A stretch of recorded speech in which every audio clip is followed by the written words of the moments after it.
Президент Садыр Жапаров 15 мартта Анкара шаарында Түркиянын президенти Режеп Тайып Эрдоган менен жолугушту. Бул тууралуу президенттин маалымат кызматынан кабарлашты. Маалымдалгандай, өлкө лидерлери кыргыз-түрк эки тараптуу жана көп тараптуу кызматташуунун кеңири чөйрөсүн талкуулап, саясий, соода, экономикалык жана башка тармактарда байланыштарды чыңдоого өзгөчө көңүл бурушту.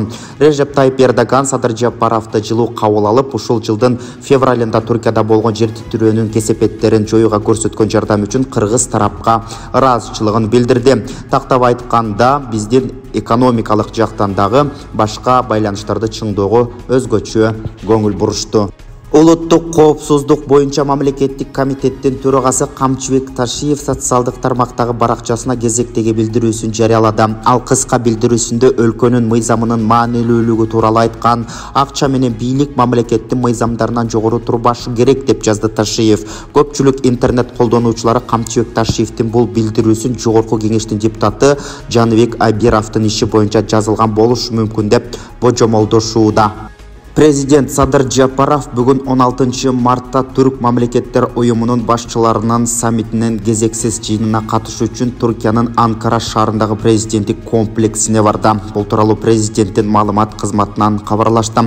Белгилегендей, президенттик комплекске иш-чарага катышуу үчүн келген лидерлерди жана делегациялардын башчыларын Түркиянын президенти Режеп Тайып Эрдоган тосуп алган. Салтанаттуу тосуп алуу жана биргелешип сүрөткө түшүү азем аяктагандан кийин өлкө лидерлери жолугушуу залына барышты.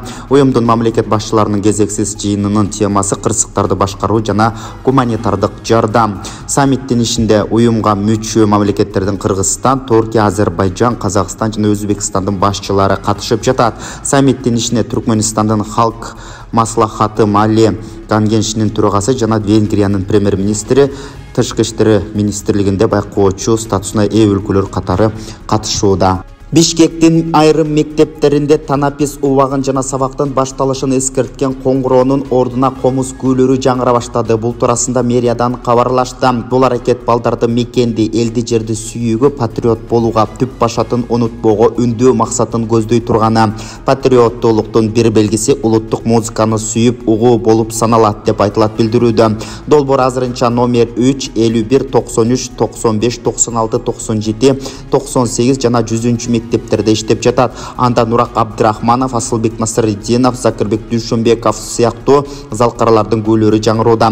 Программа президент Садыр Жапаровдун Кыргыз Республикасынын тарыхый маданий мурас имараттарын сактоо, изилдөө жана жайылтуу иштерине мамлекеттик колдоо көрсөтүү жөнүндө жарлыгынын негизинде ишке ашырылган. Рамзан Кадыровдун 20 жаштагы кызы Чеченстанда саламаттыкты сактоо тармагынын куратору болду. Тиешелүү тапшырманы аталган республиканын башчысы Рамзан Кадыров бергенин Чеченстандын вице-мэри министри Адам Алханов билдирди. Бул кызматка дайындалганга чейин Хутмат Кадырова Чеченстандын башчысынын катчылыгынын жетекчисинин орун басары болуп иштеп келген. Эске салсак, 2021 жылдын октябрында Чеченстандын башчысынын улуу кызы Айшат Кадырова маданият министри болгон. Кадыровдун 26 жаштагы жиени Хамзат Кадыров аймактын мүлк жана жер мамилелери министри болуп ушул жылдын февраль айында дайындалган. Рамзан Кадыров өзү ишенген адамдарды чоң кызматтарга дайындай турганын айтканы бар. Президент Садыр Жапаров өлкө экономикасынын айрым тармактарындагы товарларды улуттук режимден алып салууну белгилөө жөнүндө тескемеге кол койду. Бул тууралуу өлкө башынын маалымат кызматынан билдиришти. Документке ылайык министрлер кабинетине мамлекеттик муктаждыктар үчүн атамекендик товарларды белгиленген тартипте алып салууну белгилөө тапшырылды. Ошондой эле уставдык капиталында мамлекеттин үлүшү 50 жана андан ашык пайызды түзгөн мамлекеттик жана муниципалдык ишканаларга акционердик коомдорго өнөр жай продукциясын атамекендик өндүрүүчүлөрдөн товарларды сатып алуу сунушталды. Түркиянын Шанлы Урфа провинциясында жер титирөө болгон аймакта нөшөрлөгөн жамгырдан улам болгон селдин кесепетинен каза болгондордун саны өсүүдө. Чет элдик маалымат булактарында жазылгандай, кырсыктын кесепетинен 14 адам набыт болгон. Малатияда жер титирөөдөн жабыркагандар жашаган аймакта селден жабыркашкан. Шанлы Урфа муниципалитетинин мэри Зайнел Абидин Биязгуль Твинет телеканалында.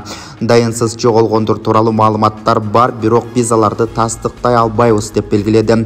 Түркиянын Шанлы Урфа провинциясында нөшөрлөгөн жандан улам сел жүрүп, ал жердеги оорукананы суу каптап, мектептерде сабактар токтотулганы буга чейин кабарланган болчу.